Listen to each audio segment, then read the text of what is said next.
Hello guys, today I'm going to show you how and what to buy for your first spinning reel. So first thing, my name is Elias. I am one of Hunter's friends, and yeah, so first things first. For a spinning reel, you don't really want to find the cheapest option off of like Temu or something like that. You want to go to like your local Big Five or Bass Pro Shop or something that you can find, and there's some things you want to look for depending on what kind of fishing you want to do. For us, we do a lot of bass fishing and carp fishing, and what we look for in a rod is like a medium action. And some of the words I'm saying I'll explain in a second. And like a medium action just means how much does the rod flex. So if you're fishing for like a smaller fish, you want a lighter action. If you want a bigger fish, you want a heavier action.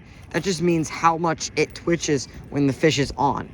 And it just means that if you're setting the hook or anything like that, you want to be able to pull back and not have to worry about your flex. So like if you had a light action, you don't want to fish for bass with that because you want to fish with like trout or something like that. Another thing is what we use for bass fishing is like a medium action. We don't want a heavy action. That's for like bigger fish. The other thing we're looking for is how long our rod is.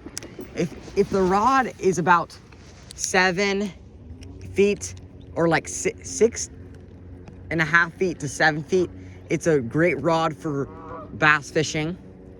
So if you're looking for a good rod for bass fishing, I would look at something that's like a 6.5 to 7 foot pole. Now to the actual reel. There's a lot of different reels out there. There's good brands and there's bad brands. What I would recommend is for your first reel, either going for a ugly stick or something like that, like something that's pretty reasonably affordable. And if you're trying to find something like that, it's perfect for what you're doing to start off. You don't need any expensive stuff. And here we got the Ugly Stick GX2.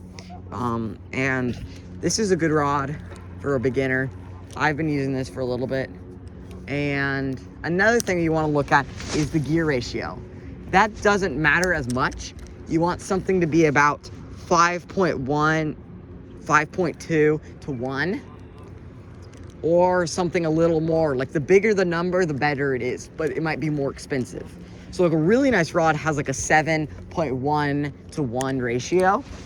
And that just means however much I spin this, that spins around 5.2 times for one rotation of the spinner. So that's really all it means. Another thing you want to learn is just how you what you want in a rod. There's some extra little like nitbits that you could have, but most of the time it's pretty good. So if I were to recommend a rod for you, I would just get either a Shakespeare, any rod that you feel like that's comfortable. Even if you ask one of the employees there that like a good budget rod, you're gonna spend about 50 to 60 bucks on for your first rod. And yeah, so if you guys want to learn more, or if you want to learn anything else about different things for your beginner setup, please comment that down below. Like and subscribe. We're trying to hit 700 subscribers by January 30th. Thank you.